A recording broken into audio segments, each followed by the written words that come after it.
Hello guys, welcome to our YouTube channel.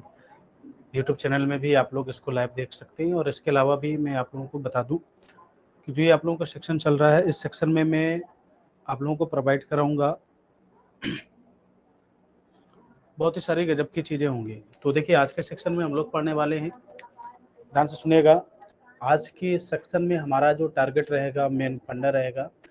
मैंने syllabus के विषय में कल के दिन डिस्कशन किया था। This is belong to the arithmetic and advance. Arithmetic और एडवांस लेवल के सारे सिलेबस मैंने कल के दिन आप लोगों को क्या करा दिया था, कंप्लीटली प्रोवाइड करा दिया था। जो आज के सेक्शन में हम लोग बात करने वाले हैं, वो सिलेबस के अंतर्गत मैंने आप लोगों को थोड़ा सा डिस्कशन दिया था और इसमें आप लोगों की क्लास नहीं पढ़ पाई थी, बट आज क्लास आपकी ऑफलाइन भी क्या हो जाएगी, प्रोवाइड हो जाएगी।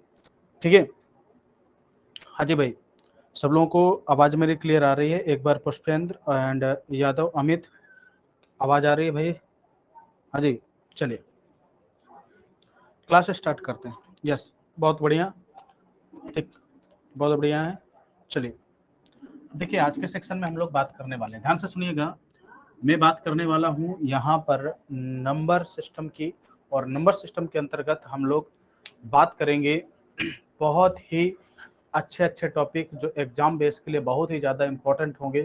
टाइप वाइज टाइप सारी चीज़ें पढ़ेंगे, जिससे आप लोगों के इसमें रेलवे है, बैंक है, एसएससी है, जितने भी छोटे सारे एग्जाम होते हैं, सारे एग्जाम के लिए आपके पॉइंट ऑफ व्यू होगा। ठीक है, आ रही है? ओके, देखिए, मैं जो आज हम लोग बात करने वाले हैं वो आपका होगा नंबर सिस्टम। ठीक है, नंबर सिस्टम के अंतर्गत हम लोग क्या क्या पढ़ेंगे, ध्यान से सुनिएगा। जो नंबर सिस्टम सेक्शन है, इसके अंतर्गत हम लोग पढ़ने वाले हैं, पहला जो टॉपिक रहेगा हमारा नंबर सिस्टम के अंतर्गत, सिलेबस का डिस्कशन हो गया है, उस टॉपिक का नाम रहेगा आपका रिमाइंडर थ्योरम।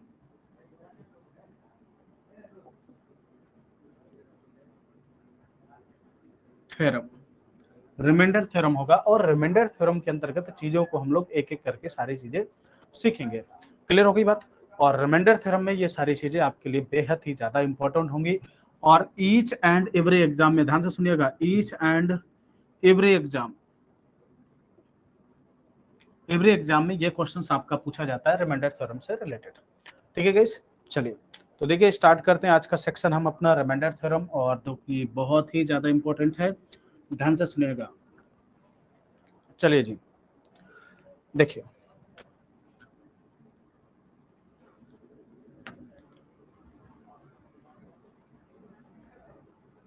Remainder theorem.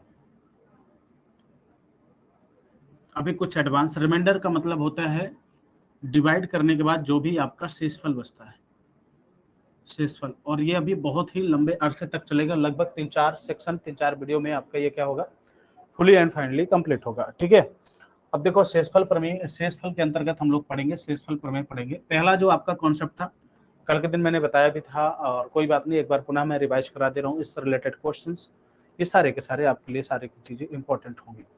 ठीक है गाइस, ओके।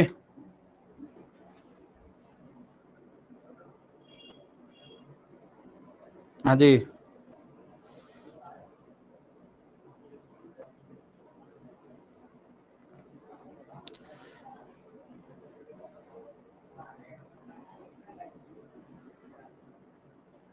चलिए, पहला, यदि आपका a की पावर n प्लस b की पावर n के फॉर्म का लिखा है कॉन्सेप्ट, ध्यान से सुनिएगा, a की पावर n प्लस b की पावर n मिलता है, ये आपको यहाँ पर मिलता है a की पावर n प्लस b की पावर n, ध्यान से सुनिएगा। और यहाँ पर दोनों चीजें समान है। आपने कहा सर a की पावर n, मतलब अगर यहाँ से क्वेश्चन आ जाता है कि इसको किससे भाग दिया जाए, इसको किससे भाग दिया जाए कि यह पूर्णतया क्या हो जाए, विभाज्य हो जाए। ठीक है भाई, पूर्णतया क्या हो जाए, विभाज्य हो जाए, है ना। अब देखिए, यदि a की पावर n, ये जो n है दोनों बात सेम है, बट ये n अगर मैं यहाँ पर इवन नंबर रख दूं, यानी अगर मैं सम संख्या रख देता हूं।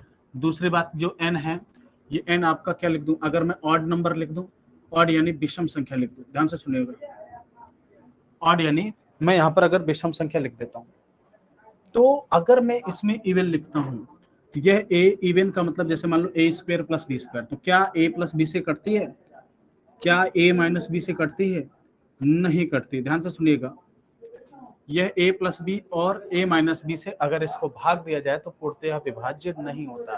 पूर्णतः विभाज्य का मतलब होता है भाग देने पर शेषफल क्या बचे, 0 बचे।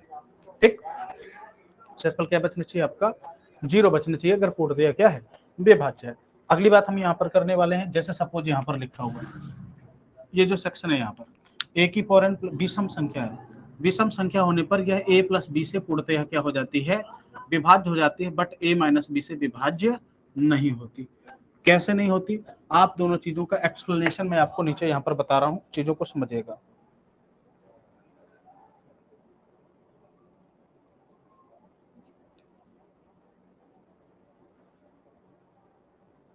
सर 1 मिनट, एक क्वेश्चन नहीं खुल रहा है।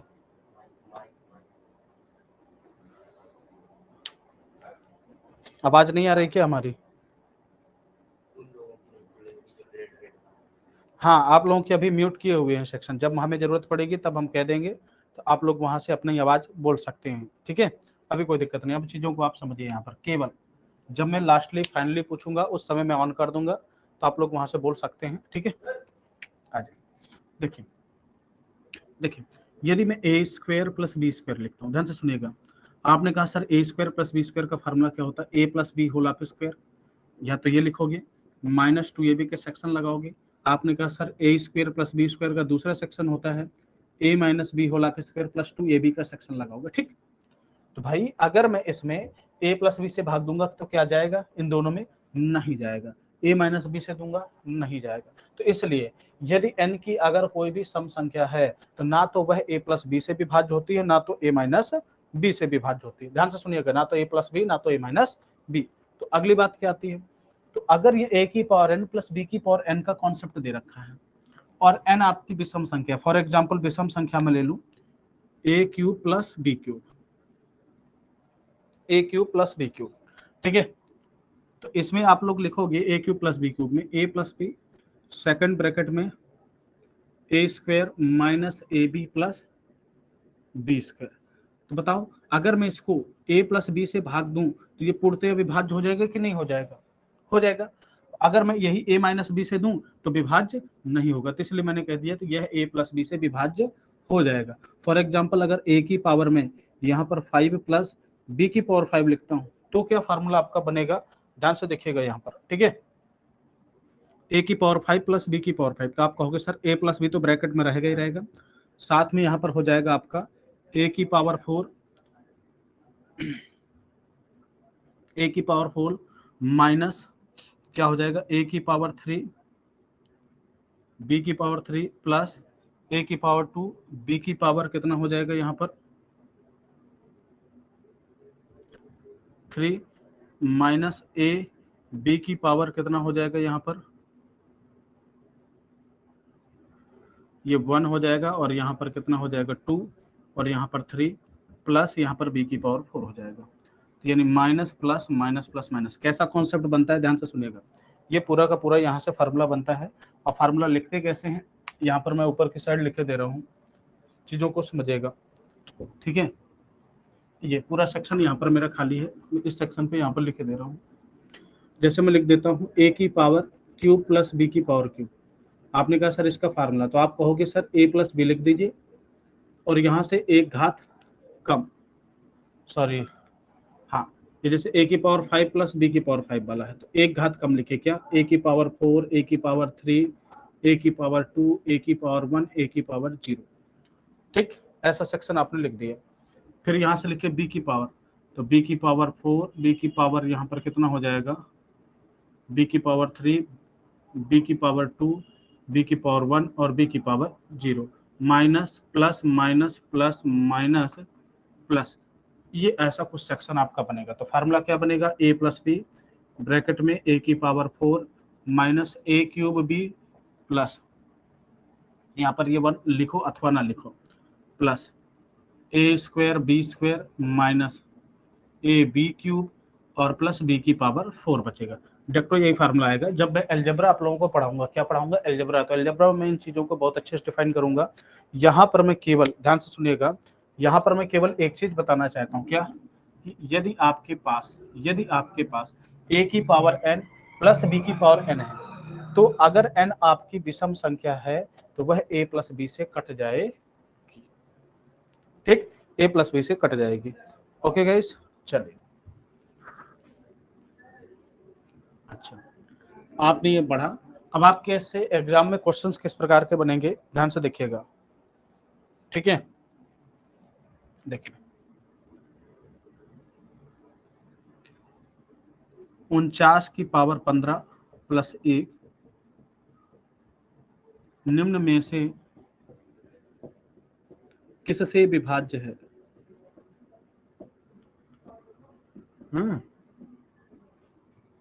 निम्न में से किससे विभाज्य? आपके सामने क्वेश्चन आ गया। आपके सामने मैं 4 ऑप्शन रखता हूं, ठीक है। हाँ, ओके। ए मैंने लिख दिया 49, बी ऑप्शन लिख दिया 50, सी ऑप्शन लिख दिया यहाँ पर 51, डी ऑप्शन लिख दिया 48।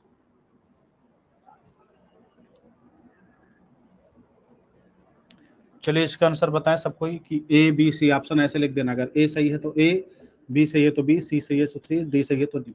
बताइए कौन सा सही है इसका, फटाक से आंसर बताएं। टाइप करके उसमें लिखें कि ए सही है कि बी सही है अकॉर्डिंग टू द क्वेश्चन। आप अच्छे समझिए, फिर उसके बाद मैं इसका सॉल्यूशन बताता हूँ।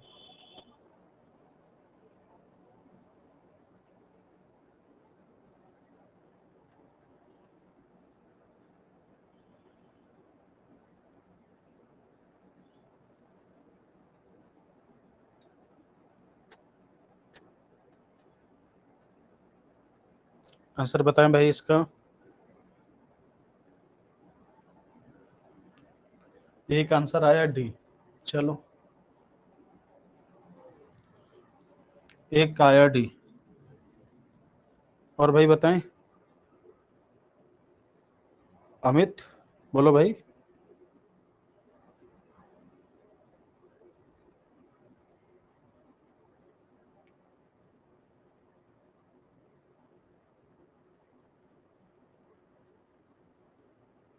बोलो बोलो बोलो।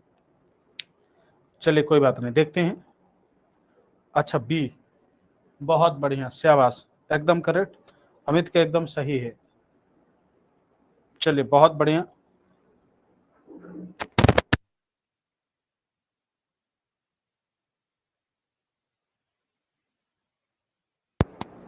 चलिए अमित एकदम करेक्ट है आपका। देखिए ध्यान से सुनिएगा, ये देखो ए की पावर एन और ये 15 की पावर, ये दोनों विषम संख्या है। विषम संख्या हो गई 15, तो यह ए प्लस बी से कटेगी। ए प्लस बी का मतलब 49 प्लस 1 बराबर 50। 49 प्लस 1 बराबर 50। वेरी गुड, यानी option number B is correct. अब ध्यान से सुनिएगा, कॉन्सेप्ट क्या है। ये 50 आपका आंसर सही हो गया, ठीक है। अब यहाँ पे एक चीज ध्यान से सुनना है। कौन सी चीज ध्यान से सुनना है, देखिए जरा। यदि आपके सामने कोई संख्या 50 से कट रही है, यदि कोई भी संख्या एक्स वाई जेड आपके सामने 50 से कट रही है, तो 50 के जितने भी फैक्टर होंगे, एक्स वाई जेड जितने भी फैक्टर होंगे, सारे के सारे किससे विभाज्य हो जाएंगे? 50 के जितने भी फैक्टर होंगे उससे भी यह संख्या पूर्णतः क्या हो जाएगी? विभाज्य हो जाएगी, ठीक है। ओके, जैसे 50 के फैक्टर कौन कौन से होंगे? आपने कहा सर 1 हो सकता है, 2 भी हो सकता है, 5 भी हो सकता है, 10 भी हो सकता है, 25 भी हो सकता है और 50 भी हो सकता है। ये किसके फैक्टर है? यह आपके फैक्टर किसके हैं? 50 के। यानी यह पूरे, अगर यह संख्या 50 से विभाज्य है तो 50 से विभाज्य है, तो 50 के जितने भी फैक्टर आपको दिख रहे हैं, 1 2 5 10 25 50, इनसे भी पूर्णतः क्या होगी? विभाज्य होगी। अगर एग्जाम में ऑप्शन ही आ जाता, ध्यान से सुनिएगा, इसकी जगह में ऑप्शन अगर ये दे देता 15, B option 17, D option 25, C option और डी ऑप्शन में लिख देता है यहाँ पर 26। तब इस कंडीशन पर आंसर कौन सही होता है आपका? सी सही होता। क्यों? क्योंकि अगर 50 से विभाज्य है तो 50 का ही तो एक फैक्टर क्या है? 25 है, इसलिए 25 से भी पूर्णतः क्या हो जाएगा? विभाज्य हो जाएगा। तो इस कंडीशन पर ऑप्शन कौन सही होता? सी सही होता। बताइए बात समझ में आ गई? एग्जाम के बहुत ही मोस्ट वांटेड क्वेश्चन है। एग्जाम में कई बार एग्जाम में क्या किए जा चुके हैं, पूछे जा चुके हैं, ठीक है। चल आगे चलते हैं नेक्स्ट कॉन्सेप्ट की तरफ। ठीक है, चलिए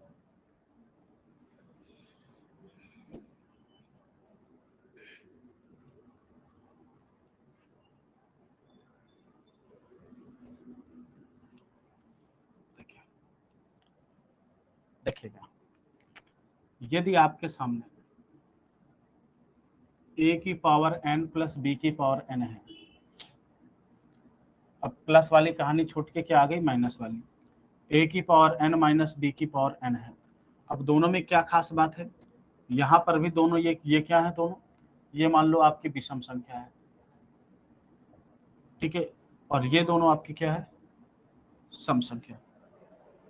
ठीक, चलिए इसमें एक एक सेक्शन को देखते हुए चलना है, बहुत ही इंपॉर्टेंट सेक्शन है, ठीक है। अब देखिएगा, तो अगर विषम संख्या है तो यानी a क्यूब मान लो b क्यूब बनेगा, ठीक है। अगर विषम की कंडीशन आ रही है तो ध्यान से सुनिएगा, अगर विषम की कंडीशन आ रही है तो यह a माइनस बी से विभाज्य हो जाएगा, बट a प्लस बी से विभाज्य नहीं होगा, पूर्णतया विभाज्य नहीं होगा। पूर्णतया विभाज्य का मतलब होता है कि यहाँ पर रिमाइंडर क्या आना चाहिए, 0 आना चाहिए, ठीक है गाइस, समझ में आ गई ना बात, है ना, समझ में आ रहा है अमित, हजे एक बार यस बोले, यस, ओके, चलो भाई आगे देखो। फिर दूसरी बात, यदि यह आपकी सम संख्या है तो सम संख्या जस्ट लाइक, देखो ये विषम संख्या तो a cube minus B cube, आपने कहा sir a cube minus B cube, आपने क्यों कह दिया भाई, a cube minus B cube का जो फार्मूला होता है, बी क्यूब का फार्मूला होता है, आप कहोगे sir a cube minus A minus B, second bracket में A square plus A B plus B square, ये आपका क्या होता है, कॉन्सेप्ट होता है। तो यहाँ पर यह है ए क्यूब माइनस बी क्यूब, यदि आपकी विषम संख्या है तो ए माइनस बी तो आना ही है, लेकिन ए माइनस बी से कटेगा ही कटेगा। दूसरी बात, अगर मैं यहाँ पर बात कर दूं, ठीक है, देखिएगा,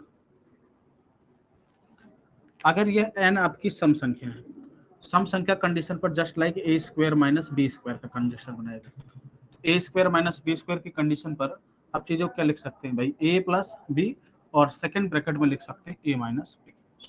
आपने कहा sir A plus B, A minus B, आपने ऐसी चीजों को हमने डिवाइड कर दिया। तो जो यहाँ पर ए स्क्वायर माइनस बी स्क्वायर की कहानी आ रही थी, जो ए स्क्वायर माइनस बी स्क्वायर, तो भाई देखो ए प्लस बी इंटू ए माइनस बी, यानी ए प्लस बी से कट रहा है, ए माइनस बी से भी कट रहा है, और जो ए प्लस बी और ए माइनस बी के जितने भी फैक्टर होंगे उससे भी पूर्णतः क्या हो जाएगा, विभाज्य हो जाएगा। बात क्लियर हो गई, एनी डाउट, कहीं भी दिक्कत होती तो आप कमेंट सेशन में कमेंट करके मुझसे पूछ सकते हैं, ठीक है। चलो भाई, समझ में आ रहा है सबको, है ना। तो देखो, तो जब आपकी ये सम संख्या आती है, ध्यान से सुनेगा, जब यहाँ पर सम संख्या होती है तो यह a प्लस बी से भी कटेगा और साथ में a माइनस बी से भी कटेगा, और इनके मल्टीपल से भी विभाज्य होगा, जितने इसके मल्टीपल भी हैं इससे भी कटेगा, इनके मल्टीपल से जितने भी फैक्टर्स आपके प्रोडक्ट किए जा सकते हैं, बनाए जा सकते हैं, उनसे भी ये पूर्णतः क्या होगा, विभाज्य होगा, बिना किसी डाउट्स के। ओके गाइस, देखिए अब एग्जाम में क्वेश्चन यहाँ से कैसे बनता है, ध्यान से सुनिएगा और इसके आंसर बताइएगा, ठीक है। चलिए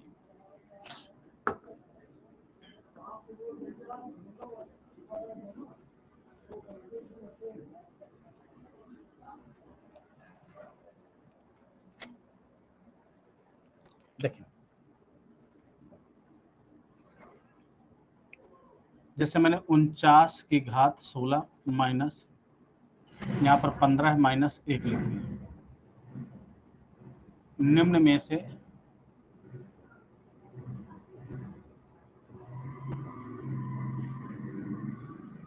किससे विभाज्य, ठीक है, निम्न में से किससे विभाज्य, आपके सामने सेक्शन आ गया, 49 की घात 15 माइनस 1 निम्नलिखित में से किससे विभाज्य है, और आपके सामने मैं ऑप्शन लिख रहा हूँ, option number A 49, B 47, D option 48, C option 48, और डी ऑप्शन कितना हो जाएगा आपका 50। ये आपके ऑप्शन रखे हैं 49, 47, 49 और 50, निम्नलिखित में से किससे विभाज्य है। तो हाँ जी बताएं भाई, किससे विभाज्य है, जल्दी कमेंट सेक्शन में दें।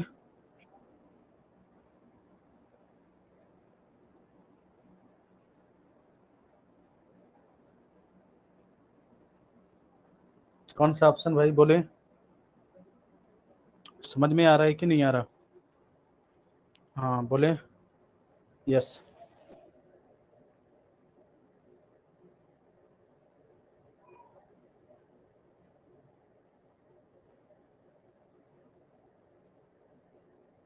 अमित बताइए भाई, कौन सा आंसर आ रहा है?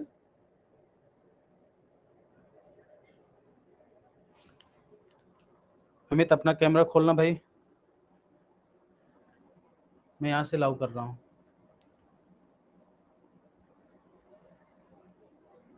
बोलो अमित। हाँ माइक खोलो अपना।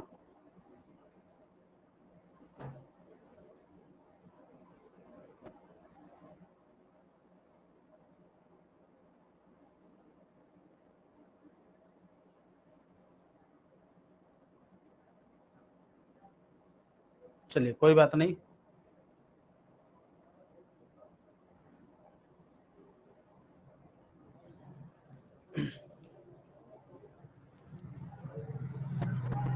चलो कोई बात नहीं है, कोई बात नहीं, नहीं आ रहा होगा। चलिए ठीक है, मैंने लॉक कर दिया फिर से, कोई बात नहीं। चलो देखेंगे यहाँ से 49, 43, 49, 50। अब ध्यान से सुनिएगा। अब ये 49 - 1 a की पावर n माइनस b की पावर n है। ये n आपकी कैसी संख्या है? विषम संख्या है। अरे भाई विषम ही तो है। कैसे? आपने कहा सर 49 की घात 15 माइनस 1 की घात 15 लिख सकते हो। 15 कैसी है?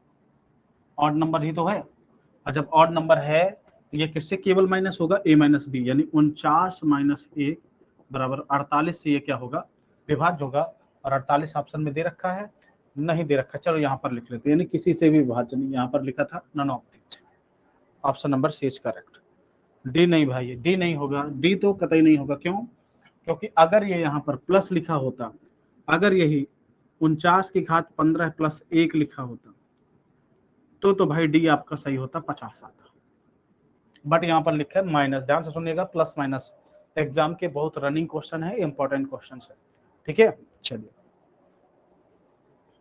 हाँ करेक्शन सही हो गया। चलिए आगे चलते हैं। चलिए अगर मैं कह दूं कि यही क्वेश्चंस में निम्नलिखित में से किससे विभाज्य है, ध्यान से सुनिएगा। अगर मैं यहाँ कह दूं 26 की घात 14, 25 की घात 14 माइनस 1,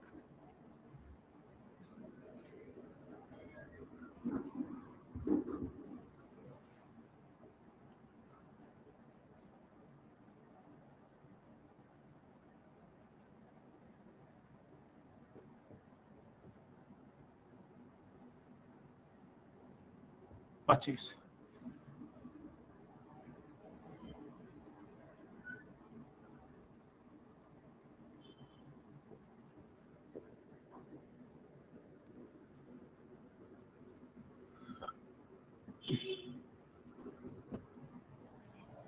निम्नलिखित में से किससे विभाज्य है?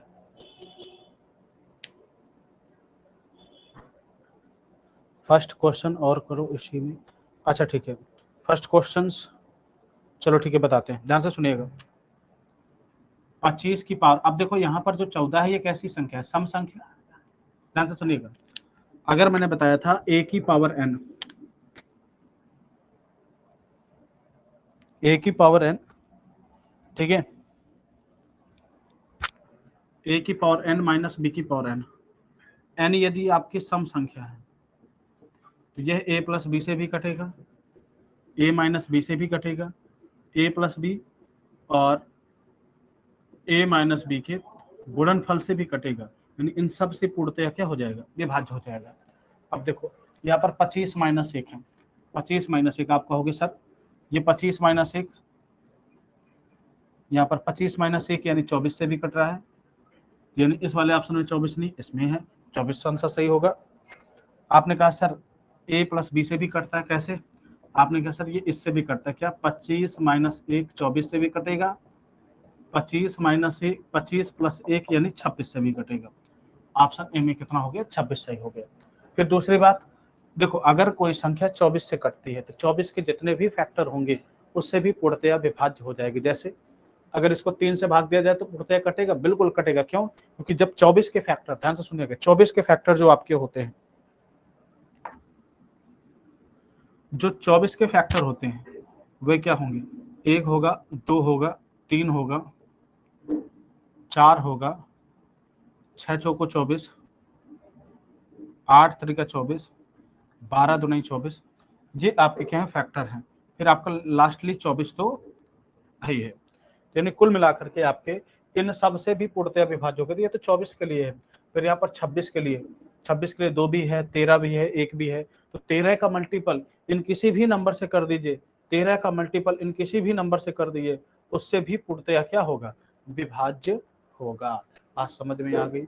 अगर कोई संख्या किसी नंबर से विभाज्य होती है तो उसके उसके जितने भी फैक्टर होंगे उससे भी पूर्णतया क्या होगी? विभाज्य होगी। ठीक है, बताइए यहां तक बात क्लियर हो गई? हाँ बताइए। यस, चलो ठीक है, फिर आगे चले हम। बहुत अच्छी बात है, आगे की तरफ चलते हैं। ठीक है, यस, ये मैंने आपको बताया।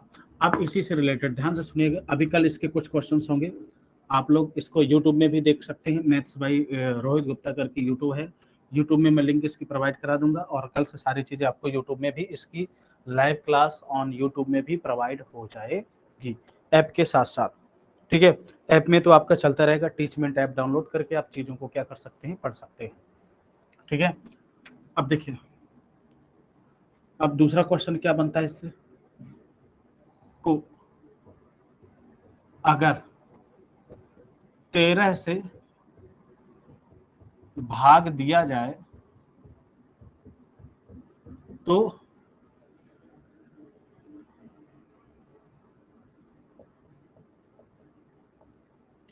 शेषफल क्या होगा? आपके सामने क्वेश्चन पूछ गया। 1 B option 0, C option 2, D option 13। बताइए इसमें क्या होगा आंसर? बताएं फटाक से। अगर 25 की घात 14 माइनस 1, 25 की घात 14 माइनस 1 को अगर 13 से भाग दिया जाए तो शेषफल क्या बचेगा? आपके सामने एग्जाम में क्वेश्चन आ चुका। बताए शेषफल क्या बचेगा? 1 बचेगा कि 0 बचेगा कि आपका क्या बचेगा? 2 या 3, क्या बचेगा? बताएं फटाक से।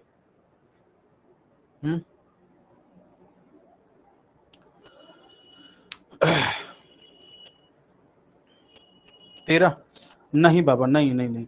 अगर देखो कह रहा है कि यह पहले ये निकालो कि ये किससे विभाज्य है। भाई जिससे विभाज्य होगा अगर उससे भाग दिया जाएगा तो शेषफल आ जाएगा 0। भाई देखो यह आपका, भाई ये कितना है? 14 सम संख्या है, तो 25 + 1 26 से भी कटेगा, 25 - 1 24 से भी कटेगा। ठीक है, तो आपको कुछ नहीं करना है, इनके फैक्टर कर लेना है। तो 26 को 13 लिखो, 2 लिखो, 24 के फैक्टर 2, 2 दुनाई 4, दुनाई 8, तरीका 24। ठीक, इनसे भी विभाज्य हो जाएगा। अब आप ये बताइए, तो अगर मैं किसके भाग दे रहा हूँ? 13 से भाग दे रहा हूँ, तो 13 इसके फैक्टर में है कि नहीं? बिल्कुल है। जब 13 से भाग दूंगा तो भी ये पूर्णतः विभाज्य हो जाएगा। जब पूर्णतः विभाज्य हो जाएगा तो शेषफल कितना आएगा? 0।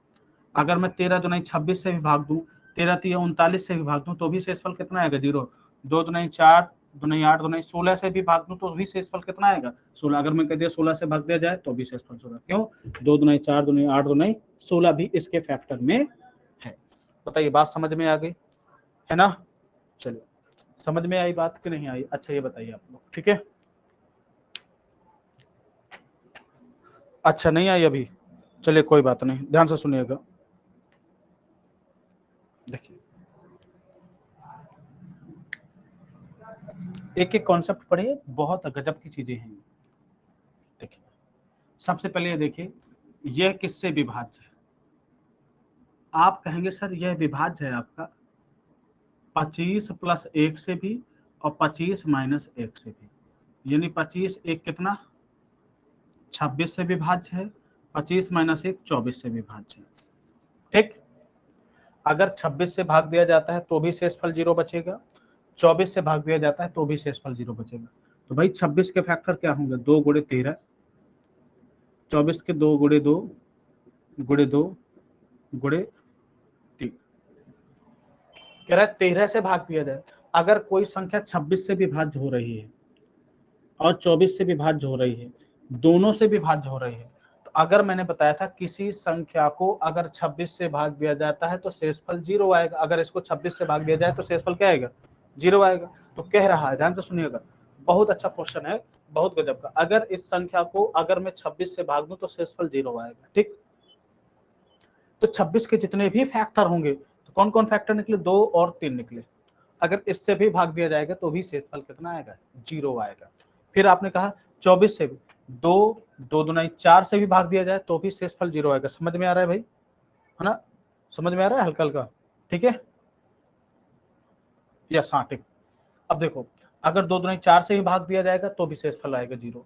अगर मैं 13 का गुणा 3 से कर दूं तो 13 तिया 39, अगर 39 से भी भाग दिया जाएगा इसमें तो भी शेषफल कितना आएगा, 0 ही आएगा। बात क्लियर हो गई। अगर यहाँ तक कोई दिक्कत हो तो अब बताइए।